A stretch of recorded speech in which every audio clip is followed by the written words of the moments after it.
دو قومی نظریے کیا ہیں اور نظریہ پاکستان کیا ہے جس کی بنیاد پر پاکستان بنا؟ بڑے ٹھنڈے دل سے میری بات کو سمجھیے گا۔ پاکستان اگر اچھی سڑکوں کے لیے ترقی کرنے کے لیے بنا تھا تو یہ ترقی ہندوستان میں رہ کے بھی ہو سکتی تھی۔ انڈیا والے کہتے ہیں کہ ہم نے ترقی نہیں کرنی، کچی سڑکوں پہ چلنا ہے، ہم نے ٹیکنالوجی نہیں بنی، یہ کام وہاں بھی ہو سکتا تھا۔ اگر آپ یہ کہیں کہ پاکستان جمہوریت کی مضبوطی کے لیے بنایا تھا کہ ڈکٹیٹر کوئی نہیں آئے گا، صرف جمہوری قوتیں کام کریں گی، تو جمہوریت میں تو انڈیا بظاہر آگے نکل گیا ہے، ان کی جمہوریت تو زیادہ اچھی نظر آتی ہے، کبھی ڈکٹیٹر نہیں آیا۔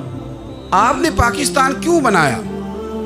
اگر آپ نے یہی کام کرنے تھے، فحاشی اور یانی اور جو مرضی جس کے من میں آئے کرے اور کوئی فرق نہ ہو یہاں کے اور وہاں کے کلچر میں، رشوت خوری، بھتہ خوری اور ناجائز فروشی، سارے کام اگر ہونے تھے تو یہ کام وہاں بھی ہوتے۔ پاکستان کیوں بنا؟ کیوں اتنی ساری 40,000 لوگوں نے اپنی جانوں کی قربانیاں دیں؟ دنیا کی سب سے بڑی ہجرت ہوئی ہے، سب سے بڑی، جب پاکستان بنا۔ یہ سب سے بڑی ہجرت تھی، اتنی بڑی ہجرت ہی کبھی نہیں ہوئی۔ کیوں اتنا کچھ ہوا؟ وہ اس لیے ہوا کہ ہمیں بتایا گیا تھا کہ وہاں نہ سوشلزم، نہ وہاں خالی جمہوریت کا راگ الاپا جائے گا، بلکہ ایک بلند نعرہ لگایا گیا تھا۔ نعرہ کیا تھا؟ پاکستان کا مطلب کیا؟ پاکستان کا مطلب کیا؟ لا الہ الا اللہ محمد رسول اللہ صلی اللہ علیہ۔ یہ عنوان بنایا گیا۔ غریب آدمی کو بتایا گیا کہ جب پاکستان بنے گا تو وہاں حضور کا نظام نافذ ہوگا، جاگیردار کی اور غریب کی تفریق ختم ہوگی۔ جس طرح امیر کے بچے کو کالج میں داخلہ ملے گا، غریب کے بچے کو بھی ملے گا۔ وہاں بتایا گیا کہ لوگ وہاں ہر لحاظ سے اپنے آپ کو برابر سمجھیں گے۔ وہاں وہی بات ہوگی جو جناب صدیق اکبر کرتے تھے، وہاں وہی جملے دہرائے جائیں گے جو حضرت عمر فرماتے تھے، وہاں اسی طرح غریب پر سخاوت کی جائے گی، اسے دیا جائے گا جس طرح حضرت عثمان غنی کرتے تھے، وہاں اسی طرح فقر کا دور دورہ ہوگا، سادگی کا حسن ہوگا، اپنائیت کا نور ہوگا جو مولا علی شیر خدا نے عطا فرمایا تھا۔ اس سوچ کی بنیاد پر پاکستان بنایا گیا، اس سوچ کی بنیاد پر، اور اسی سوچ کو آگے لے کر کے جایا گیا۔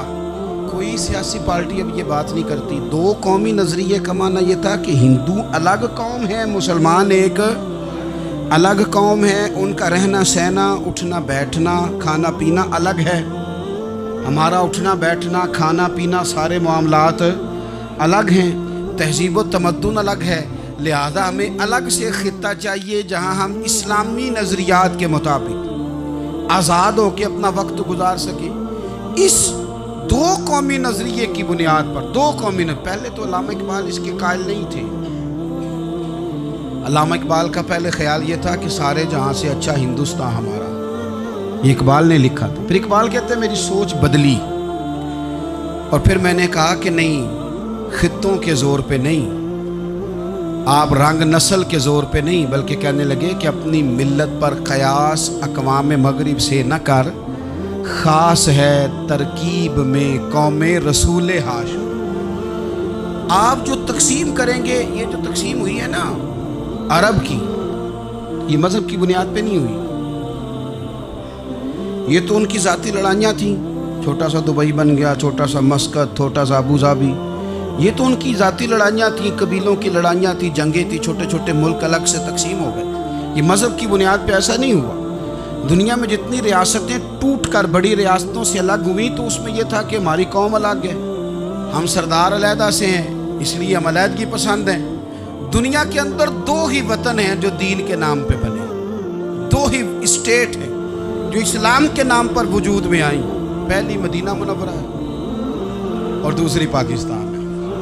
خالص مذہب کے نام پر یہ دو ریاستیں وجود میں ہیں، ایک مدینہ طیبہ اور دوسرا پاکستان۔ پاکستان کا مطلب کیا؟ لا الہ الا اللہ محمد رسول اللہ صلی اللہ علیہ وسلم۔ اس بنیاد پر اس وطن کو، خطے کو حاصل کیا گیا، یہی نعرہ لگایا گیا۔